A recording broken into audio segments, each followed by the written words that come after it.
सिर्फ एक तोशा करना एक घड़ी वो ये अपना तो साबित करने इन्होंने किन्नी को चीज़ इन्होंने कोल है ਉਹਦਾ ਵੀ ਹਿਸਾਬ ਕਰੇ ਨਾ ਇਲੈਕਸ਼ਨ ਕਮਿਸ਼ਨ ਉਹਦਾ ਵੀ ਬਾਹਰ ਕੱਢੇ ਜ਼ਰਦਾਰੀ ਦਾ ਵੀ ਕੱਢੇ ਪਤਾ ਲੱਗ ਜਾ ਚੋਰ ਕਿਹੜਾ ਲੰਡਨ ਦੀਆਂ ਟਿਕਟਾਂ ਕਰਾ ਲੈਂਦੇ ਨੇ ਉਦੋਂ ਮੀਆਂ ਨਵਾਜ਼ ਸ਼ਰੀਫ ਨੂੰ ਦਿਲ ਦਾ ਅਟੈਕ ਹੋ ਗਿਆ ਕਿਸੇ ਨੂੰ ਕੁਝ ਹੋ ਗਿਆ ਕਿਸੇ ਦੀ ਲੱਤ ਪੀੜ ਕਿਸੇ ਦੀ ਢਿੱਡ ਪੀੜ ਕਿਸੇ ਦਾ ਸਭ ਕੁਝ ਜਦੋਂ ਇਹ ਟਾਈਮ ਲੰਘ ਗਿਆ ਜਦੋਂ ਜਹਾਜ਼ ਤੇ ਬੈਠਦੇ ਨੇ ਉਦੋਂ ਠੀਕ ਠਾਕ ਹੋ ਜਾਂਦੇ ਨੇ ਇਹ ਲੀਡਰ ਨਹੀਂ ਕਿ ਜਦੋਂ ਜੇਲ੍ਹ ਗਏ ਤਾਂ ਉਦੋਂ ਆਖਿਆ ਸੀ बीमार हो गए हाँ साड़ी कंध च दर्द है साड़ी लत्त च दर्द है नहीं उन्हें आख्या मैं पाकिस्तान दे विच हाँ मेरा कोई केस कट के विखाया नहीं जिहड़ी आवाम है डसके शहर दी बाहर दा मैनूं नहीं पता पूरे पाकिस्तान दी पंजाब दी आवाम दा खून दा कतरा भी जिहड़ा मरान वास्ते कुर्बान है आख्या ना जीवन जोगा तुहानूं छड्ड के ना जावांगे इन्हां मेरे भरावा टुर जाना चंद दिनों का मेला है इन्हां हुकूमत छड्ड के टुर जाना इन्हां इत्थे की कर मेरा वीर 32 साल 35 साल इस इन्हां हुकूमत कीती है 35 साल इन्हां वारों वारी हुकूमत की है 5 साल जरदारी दे अगले 5 साल नवाज शरीफ दे इन्हां हुकूमत की इन्हां सानूं उहदे विच की रिलीफ दिता है अही जुम्मेदार दा मियाँ शहबाज शरीफ नूं समझने कि जिहड़ा साखदार नूं समझने मुस्लिम लीग नून नूं समझने मौरिया औरंगजेब नूं सारे नूं समझने कि जिन्नी नून लीग की क्यादत है ये आए सन महंगाई का मकान अही तो मीडिया नूं भी ये गल आने कि जदों ये टाइम आया सी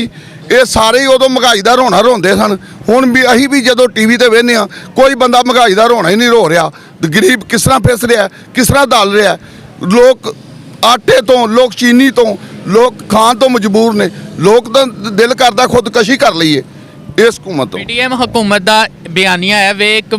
मौजूदा जिहड़े हालात ने ना इहदा जिम्मेदार इमरान खान ने उन्हें जिहो जिहियां पालिसियां इख्तियार कीतियां हन उनकी वजह तो हुण तक हालात इस तरह के होए ने सानूं टाइम दिता जाए असीं हालात बेहतर कर सकांगे वो मेरा वीर 32 साल 35 साल इस इन्हां हुकूमत कीती है 35 साल इन्हां वारों वारी हुकूमत की है 5 साल जरदारी दे अगले 5 साल नवाज शरीफ दे इन्हां हुकूमत की इन्हां सानूं उहदे विच की रिलीफ दिता है असीं जदों हमेशा गरीब आवाम जिहड़ी ओह दली गई है ये तो जदों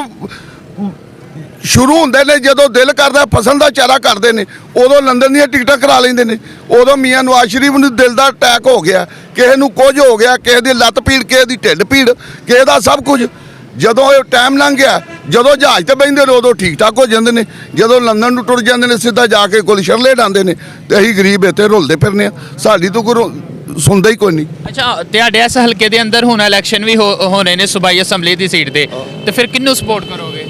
ਇਨਸ਼ਾਅੱਲਾ ਅੱਲਾ ਦੇ ਫਜ਼ਲੋ ਕਰਮ ਨਾਲ ਇਹਨਾਂ ਆਪਣਾ ਸਭ ਕੁਝ ਵੇਖ ਲਿਆ ਇਹਨਾਂ ਨੂੰ ਜਿਹੜਾ ਹੈ ਹੀ ਇਹਨਾਂ ਦੇ ਕੋਲੋਂ ਸਭ ਕੁਝ ਨਿਕਲ ਗਿਆ ਅਸੀਂ ਤਰੀਕੇ ਇਨਸਾਫ ਨੂੰ ਹੀ ਸਪੋਰਟ ਕਰਾਂਗੇ ਆਵਾਮ ਨੂੰ ਬੜਾ ਲੈਣਾ ਚ ਜ਼ਲੀਲੋ ਖੁਆਰ ਹੁੰਦੀ ਹੈ ਸਵੇਰੇ ਇੱਥੇ ਬਾਈਪਾਸ ਤੇ ਖਲੋ ਜਾਂਦੇ ਨੇ ਤੇ ਉਹ ਕਈਆਂ ਬੀਬੀਆਂ ਨੂੰ ਕੋਈ ਲੱਭਦਾ ਕਈਆਂ ਨੂੰ ਨਹੀਂ ਲੱਭਦਾ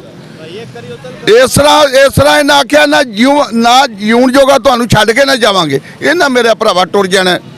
ਚੰਦ ਦਿਨਾਂ ਦਾ ਮੇਲਾ ਹੈ ਇਹਨਾਂ ਹੁਕੂਮਤ ਛੱਡ ਕੇ ਟੁਰ ਜਾਣਾ ਇਹਨਾਂ ਇੱਥੇ ਕੀ ਕਰਨਾ इमरान खान ने एक ऐलान किया जी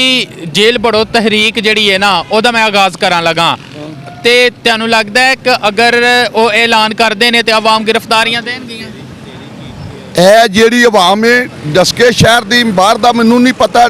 ਪੂਰੇ ਪਾਕਿਸਤਾਨ ਦੀ ਪੰਜਾਬ ਦੀ ਆਵਾਮ ਦਾ ਖੂਨ ਦਾ ਕਤਰਾ ਵੀ ਜਿਹੜਾ ਮਰਾਨ ਵਾਸਤੇ ਕੁਰਬਾਨ ਹੈ ਉਹਦੀ ਕੀ ਵਜ੍ਹਾ ਕਿ ਉਹ ਪਾਕਿਸਤਾਨ ਵਾਸਤੇ ਇੱਕ ਮੁਖਲਸ ਨਡਰ ਬੇਬਾਕ ਲੀਡਰ ਹੈ ਇਹ ਲੀਡਰ ਨਹੀਂ ਕਿ ਜਦੋਂ ਜੇਲ੍ਹ ਗਏ ਤਾਂ ਉਦੋਂ ਆਖਿਆ ਸੀ ਬਿਮਾਰ ਹੋ ਗਏ ਹਾਂ ਸਾਡੀ ਕੰਧ 'ਚ ਦਰਦ ਹੈ ਸਾਡੀ ਲੱਤ 'ਚ ਦਰਦ ਹੈ ਨਹੀਂ ਉਹਨੇ ਆਖਿਆ ਮੈਂ ਪਾਕਿਸਤਾਨ ਦੇ ਵਿੱਚ ਹਾਂ ਮੇਰਾ ਕੋਈ ਕੇਸ ਕੱਢ ਕੇ ਵਿਖਾਇਆ ਨਹੀਂ ਕੋਈ ਗੱਲ ਵਿਖਾਈ ਨਹੀਂ ਉਹਦੀ ਸਿਰਫ ਇੱਕ ਤੋਸ਼ਾ ਕਰਨਾ ਇੱਕ ਘੜੀ ਉਹ ਇਹ ਆਪਣਾ ਤਾਂ ਸਾਬਤ ਕਰਨੇ ਇਹਨਾਂ ਦੀਆਂ ਕਿੰਨੀ ਕੁ ਚੀਜ਼ ਇਹਨਾਂ ਦੇ ਕੋਲ ਹੈ ਉਹਦਾ ਵੀ ਹਿਸਾਬ ਕਰੇ ਨਾ ਇਲੈਕਸ਼ਨ ਕਮਿਸ਼ਨ ਉਹਦਾ ਵੀ ਬਾਹਰ ਕੱਢੇ ਜ਼ਰਦਾਰੀ ਦਾ ਵੀ ਕੱਢੇ ਪਤਾ ਲੱਗ ਜਾ ਚੋਰ ਕਿਹੜਾ ਹੈ ਝੂਠੀਆਂ ਤੇ ਬੇਬੁਨਿਆਦੀਆਂ ਗੱਲਾਂ ਨੇ ਜਿਹੜਾ ਉੱਥੋਂ ਪੜ੍ਹ ਕੇ ਆਈ ਹੈ ਅੱਬੂ ਕੋਲੋਂ ਗੱਲਾਂ ਇਹ ਅੱਜ ਉਹ ਗੱਲਾਂ ਪੇ ਕਰਦੀ ਏ ਇਹ ਨਹੀਂ ਗੱਲਾਂ ਮੇਰੇ ਭਾਈ ਇਹ ਨੇ ਕਿ ਇਹਨੂੰ ਇਹ ਕਰਨਾ ਚਾਹੀਦਾ ਇਹ ਤੇ ਵਿਖਾਣ ਕੁਝ ਇੱਥੇ ਇੱਕ ਸ਼ੋਅ ਤੇ ਦੱਸ ਕੇ ਕਰਕੇ ਕਰਨ ਵੀ ਸਾਡੇ ਕਿੰਨੇ ਵੋਟ ਨੇ ਕਰਕੇ ਤੇ ਵੇਖਣ